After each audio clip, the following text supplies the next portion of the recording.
मिथुन राशि के जीवन में करीब 18 महीने बाद एक परिवर्तन का योग आया है।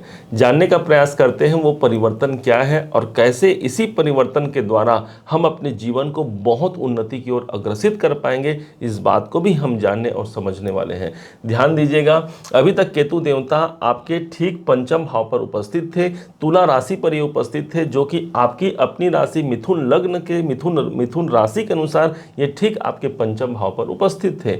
इन्होंने अब तक आपको क्या प्रदान किया और अब आपको क्या प्रदान करेंगे और कौन से वो बेहतरीन उपाय होंगे जो आपके जीवन पर अच्छा प्रभाव आपको दे सकता है, इस केतु के द्वारा कैसे आप धन संपत्ति और बहुत कुछ प्राप्त कर पाएंगे, इस बात पर हम चर्चा करने जा रहे हैं। ध्यान दीजिएगा, केतु देवता जब आपके पंचम भाव पर उपस्थित थे, पंचम भाव वो स्थान हो गया जो बहुतों ने अपने जीवन पर आत्मसात किया है। इस बात को जो हम बताने जा रहे हैं कि यही वो स्थान होता है जो मानसिक अशांतियों का होता है। बहुत प्रयास करने के बाद भी वो मानसिक अशांति का दौर समाप्ति की संभावना बन ही नहीं पा रही है, या फिर ये मानिए कि संतान से जुड़ा हुआ कोई न कोई टेंशन और चिंता भी इस समय पर बहुतों के जीवन पर आपने होते हुए देखा होगा, क्योंकि पंचम भाव ही वो स्थान है जो हमारे संतान को रिप्रेजेंट करता है। साथ ही साथ यही वो स्थान है जो हमने अपने जीवन पर देखा है। माना जाता है पंचम भाव पर जब केतु होते हैं तो बहुत लोग ऐसे होंगे जो पिछले 1.5 साल से आध्यात्मिकता की ओर अधिक अग्रसित हो जाते हैं। क्योंकि पंचम भाव पर केतु स्वयं एक सन्यासी हैं और आध्यात्मिकता की ओर आपको बढ़ावा प्रदान करते हैं। ये तो बहुत अच्छी बात हुई और शायद उसी का आश्रय था, उसी का सहारा था जो इस विकट परिस्थिति में भी आपको एक साहस बना, एक मार्गदर्शन भी कहीं से न कहीं आपको प्राप्त हो करके आपके जीवन को अच्छा भी बनाया। अब ये केतु देवता जब यहाँ पर थे, आपके पंचम भाव पर थे, इनकी सीधी दृष्टि आपके इनकम भाव पर थी, जो आपके लाभ के मार्ग को कहीं न कहीं अवरुद्ध होने का प्रयास किया जा रहा था। आप सबने देखा कि जितना मुझे प्राप्ति करना था, क्योंकि यह प्राप्ति स्थान है, यह मेरी इच्छाओं की पूर्ति का स्थान है, तो इसलिए मेरी जो इच्छाएं हैं, मेरी जो कामनाएं हैं, उसमें निरंतर कोई बाधाओं का सामना भी आप लोगों ने अपने जीवन पर किया होगा। तो अब कम से कम क्या ये चीज़ या जो बातें अभी बताएं आपको, उससे हमें मुक्ति मिल जाएगी? क्या केतु देवता जब गोचर परिवर्तन करेंगे तो इससे मुक्ति मिल जाएगी? तो जवाब होगा सिर्फ और सिर्फ हाँ। क्यों? क्योंकि केतु देवता का प्रभाव यहाँ से हट चुका आपके पंचम भाव से।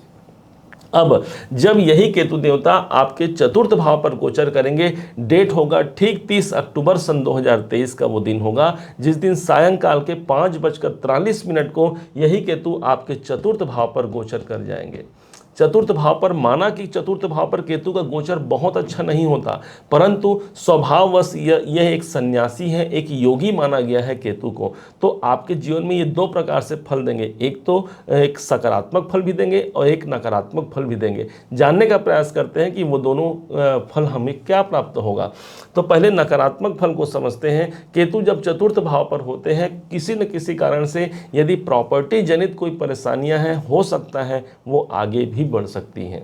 यदि पहले से बनी हुई हैं तो आपको सतर्कता रखनी होगी कि प्रॉपर्टी से जुड़ा हुआ भूमि, भवन, क्रय विक्रय के जो कार्य करते हैं उनको भी सतर्कता रखनी होगी, क्योंकि केतु देव आपके चतुर्थ भाव पर यहाँ पर गोचर वश आएंगे। अब सिर्फ यही नहीं, यही हमारी माता जी का स्थान भी होता है। तो माता जी के स्वास्थ्य में भी कोई अगर पहले से परेशानी चल रही है तो सतर्कता की आवश्यकता है, अन्यथा उनके स्वास्थ्य में नरमा गर्मी की स्थिति काफ़ी हद तक प्रभावी हो जाती है।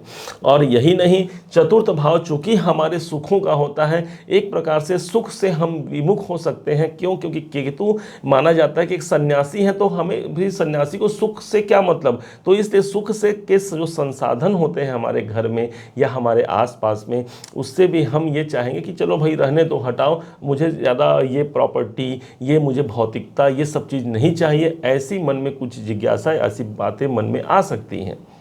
ये हो गए इनके नकारात्मक पक्ष। अब सकारात्मक पक्ष को सुनिए। सकारात्मक पक्ष ये होगा, हमने पहले ही कहा कि केतु एक सन्यासी है, तो जब चतुर्थ में आ जाएंगे तो घर में भी एक प्रकार से ऐसे वातावरण बनेगा कि घर के जो सदस्य होंगे वो सब मिलजुल करके कोई धार्मिक कार्य करेंगे।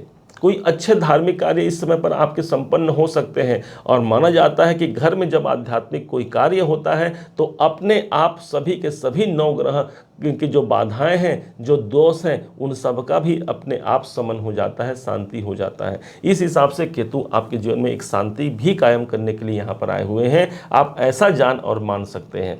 दूसरी ओर यहाँ पर घर के परिवर्तन का होने का योग है। यदि आप ऑलरेडी घर परिवर्तन करना चाहते हैं तो ये अच्छा ट्रांजिट माना जाएगा और 1.5 साल तक रहेंगे, पूरे के पूरे 18 मई 2025 तक रहेंगे। तो इस हिसाब से घर परिवर्तन यदि आप करना चाहें तो ये समझिए 1.5 साल आपके लिए अनुकूल है। अब देखिए, ये घर परिवर्तन दो हिसाब से हो सकता है। एक तो ऐसा हो सकता है कि भाई बहुत लोग मान लीजिए किसी कर्ज से परेशान हैं या किसी प्रकार से पारिवारिक अशांतियां चल रही हैं तो घर से जाना पड़े। लेकिन दूसरी तरफ से इसके पॉजिटिव ये वे को यदि लेते हैं तो हम कोई नया प्रॉपर्टी बना सकते हैं। हो सकता है कि हम कहीं पर नया घर देखें और वहां पर शिफ्ट हो सकते हैं। तो इस दोनों ही स्थिति में चतुर्थ भाव पर केतु का यह ट्रांजिट स्थान परिवर्तन का एक योग बन सकता है। अब इनकी दृष्टि चतुर्थ भाव से ठीक आपके दसम भाव पर बनेगी। तो दसम भाव वो स्थान हो गया जो आपका प्रोफेशन है, आपका करियर है, आपका व्यापार है। क्योंकि हमारा करियर ही डिसाइड करेगा ना भाई कि हम व्यापार करेंगे या फिर हम नौकरी करेंगे। वो बात अलग हो गई, वो मैटर अलग हो गया। लेकिन यहाँ पर जब केतु देवता आपके दसम भाव को देखेंगे तो कुल मिलाकर के आपके कैरियर को यहाँ पर जागृति प्रदान करेंगे। भूलना नहीं है, यहाँ पर ऑलरेडी राहु देव बैठे हैं। आपने हमारे पूर्व वीडियो को देखा होगा, इसके पहले जो वीडियो बना था राहु के विषय में। राहु जहाँ पर होते हैं वहाँ पर हमारी भूख होती है, हमारी तड़प होती है। तो आपकी तड़प कहाँ होगी? आपकी तड़प होगी कि मैं अपने कैरियर को एक अच्छा मुकाम दिला पाऊं, एक ऐसा ओहदा मुझे प्राप्त हो पाए मेरे कैरियर पर जो सारा संसार मुझे जाने, मेरा मान सम्मान करे। और शायद इसी कारण से राहु देव आपके दसम भाव पर आए हैं। आपकी भूख रहने वाली है कि कैसे अपने कैरियर को, अपने कर्म क्षेत्र को मैं आगे बढ़ा पाऊं, चाहे वो आपका व्यापार हो या फिर आपकी नौकरी हो। केतु देवता की दृष्टि यहाँ पर पड़ रही है, अर्थात ये भाव की जागृति आपको प्राप्त होगी।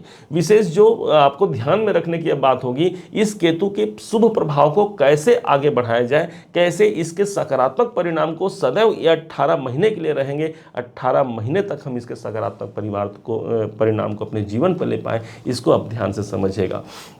इन केतु का सीधा संबंध होता है भगवान श्री गणेश जी महाराज से।